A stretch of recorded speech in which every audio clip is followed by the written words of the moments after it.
Picture this. The golden grasslands of the African savanna stretch as far as the eye can see. The sun beats down warmly, and a gentle breeze carries with it the scent of acacia and dust. Suddenly, a lone zebra stumbles out of a thicket, unaware of the danger lurking nearby. A lioness, sleek and stealthy, emerges from the tall grass and begins her slow, careful stalk. Her every sense is on high alert, listening for the telltale signs of her prey's heartbeat, watching, waiting, hoping for the perfect moment to strike. Will she be successful? Let's find out. Welcome back. I'm your host, and this is Animal Logic. Before we get into today's episode, now let's get back to the hunt.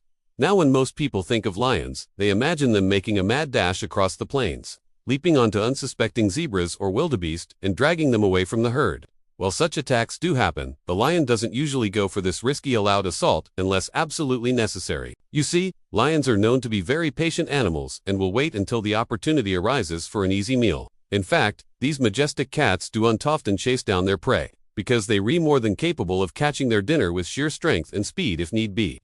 But why waste energy when a smarter way exists? If the lion could simply get the zebra to come to her, she would definitely take that option instead. Lions employ a variety of methods to lure their prey into traps or get close enough for a quick ambush. One common tactic employed by lionesses is to stalk their prey along the edges of the herd, looking for an animal that looks sick or injured or a young one that has strayed away from the main group.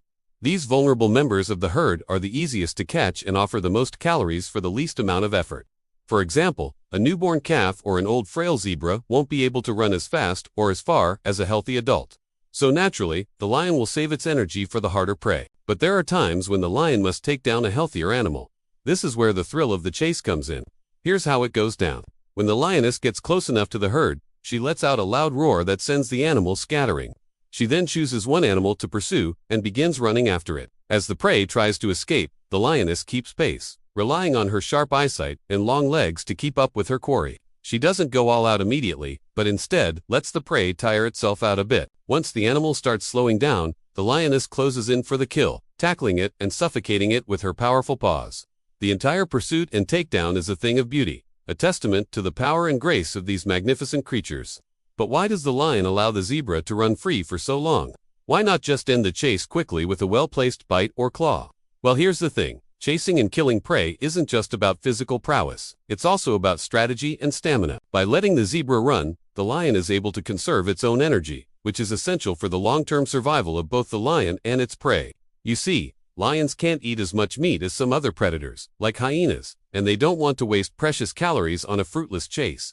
If the zebra manages to escape, the lion will have expended energy without any reward. And in an environment where food is hard to come by, that could mean the difference between life and death. Of course, there are times when a quick, decisive attack is necessary. If the lion is hungry enough, or if it has cubs to feed, it may not have the patience for a prolonged chase. In these cases, the lion will rely on its natural weapons, its teeth and claws, to take down the zebra as quickly as possible. However, these attacks are more difficult and more dangerous, and the lion runs the risk of injuring itself or losing its meal to scavengers. That's why the lion prefers to let the zebra run, conserving its energy for the final sprint to the finish line. There are also instances when the lioness doesn't even need to chase the zebra at all. Sometimes the zebra will come to her. Strange as it sounds, this behavior is actually a common occurrence in the wild. Zebras are prey animals, meaning they spend most of their time looking for food and avoiding predators.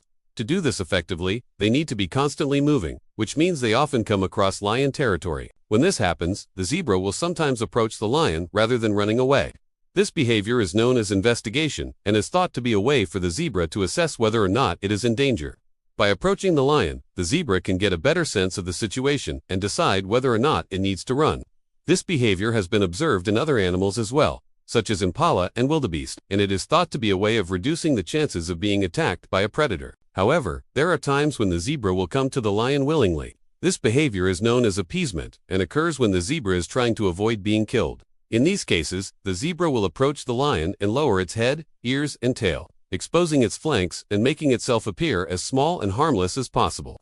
The zebra may also attempt to lick the lion's face or rub against its body in an attempt to show submission. Of course, this behavior does not always work, and lions have been known to attack and kill zebras that approach them. However, in some cases, the zebra's efforts may be enough to save its life. While such instances of appeasement behavior are rare, it is important to note that lions do not typically hunt zebras in this manner. Instead, They prefer to stalk and ambush their prey from a distance or to chase them down in an open area where they have a clear line of sight. Nevertheless, understanding the complex relationship between predator and prey is key to understanding the behaviors of these magnificent creatures. On average, lions require around 7 kilograms of meat per day to meet their energy needs.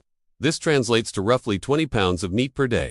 Given that an adult lion typically weighs between 400 and 500 pounds, this means that each pound of lion needs about 3 ounces of meat per day to survive. This significant dietary requirement highlights the crucial role that hunting plays in the lives of lions and underscores the importance of conserving their habitat and prey populations to ensure their survival. After a successful hunt, the lion will quickly begin to eat its prey, starting with the most nutrient-rich parts of the carcass, such as the liver and heart. The lion will use its sharp teeth and powerful jaws to tear through the flesh, consuming the most nutritious organs first. The zebra's hide and bones are discarded and left behind as the lion gorges itself on its kill.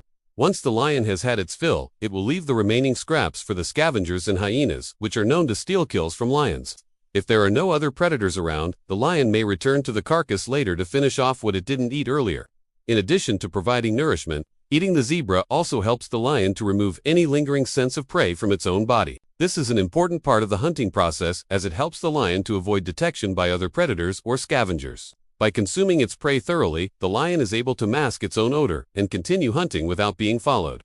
This behavior ensures that the lion is able to maintain its position as an apex predator and to secure enough food for itself and its pride. Thanks for watching. What did you think of today's episode? Do you have a favorite hunting technique of the lions? Let us know in the comments below. If you liked it, make sure to leave us a like and share with your friends. Don't forget to subscribe so you never miss an exciting episode. We'll see you next time.